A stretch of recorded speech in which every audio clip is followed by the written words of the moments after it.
Tuesday continues here on One News Now. I'm Diego Castro, bringing you the biggest headlines from around the world.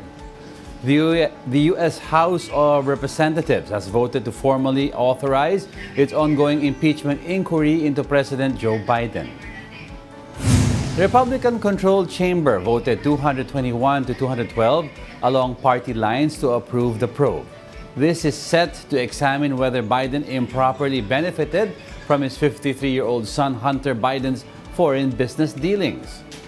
The White House has since dismissed the inquiry as unsubstantiated by facts and politically motivated.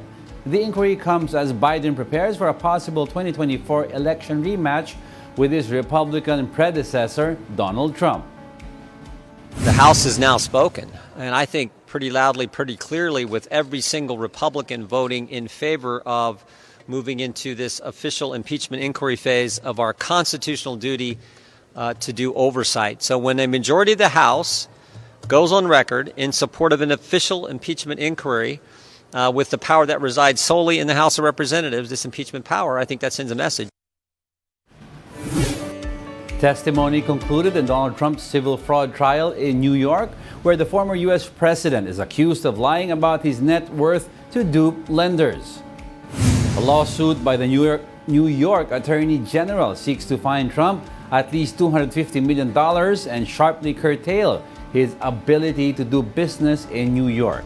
Trump, the front-runner for the 2024 Republican presidential nomination, has denied any wrongdoing and called the case a scam. The judge presiding over the case, Justice Arthur Engoron, is expected to issue a verdict in writing after closing arguments on January 11.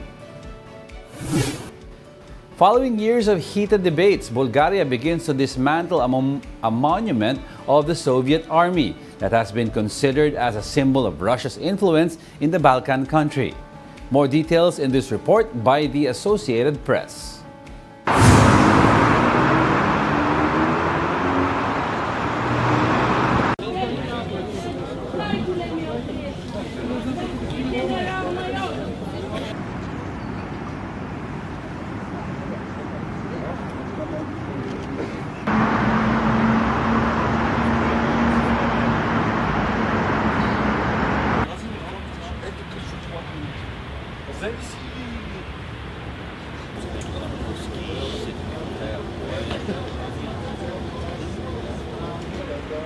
Тръгнаха си.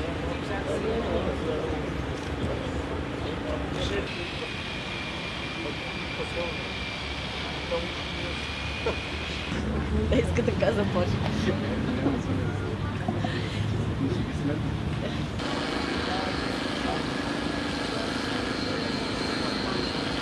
Много дълъг път имаме все още да извървим. Това е като че ли една от първите стъпки с този най-виден символ на насилието и окупацията в България.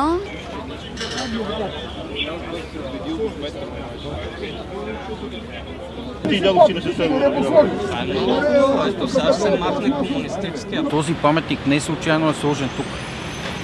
В памет на всичките загинали против фашизма. Руски хора, войници. И заради това е сложен тук. И не е само паметник на съветската армия, ами и на всички жертви против фашизма. Затова трябваше тези хора, които са антифашисти, да дойдат тук и да го защитиме.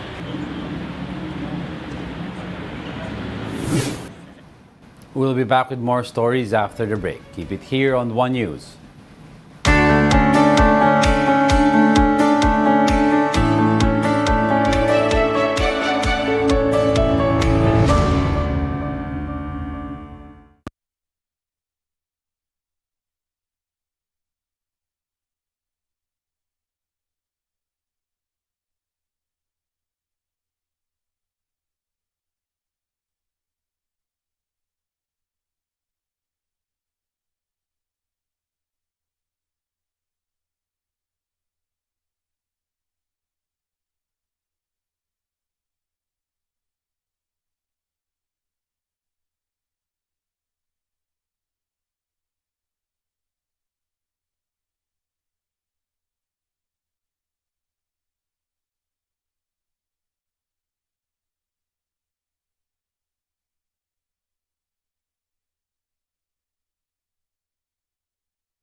You're still watching One News Now World. I'm Diego Castro.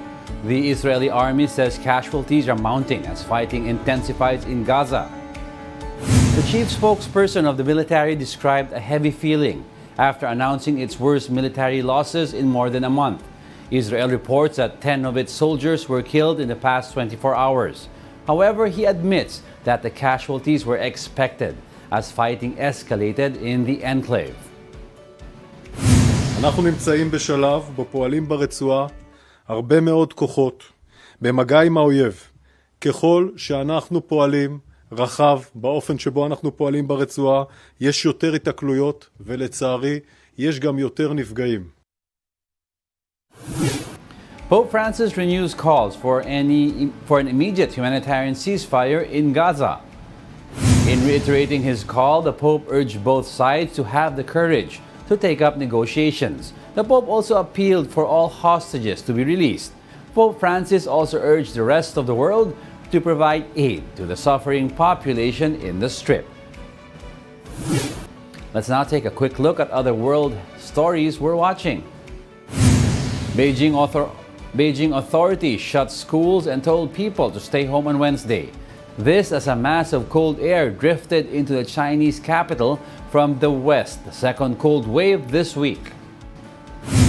Representatives from nearly 200 countries agreed at COP28 summit to reduce consumption of fossil fuels. This is a first of its kind deal, signaling the eventual end of the oil age. And Emmy-winning actor Andre Broher has passed away at age 61. He is known for his roles in the hit television series Brooklyn Nine-Nine and Homicide: Life on the Street. And those are the top world headlines of the hour. Join us again at 9:45 a.m. as we continue to monitor the day's biggest stories. I am Diego Castro. We are One News. All sides, all the time.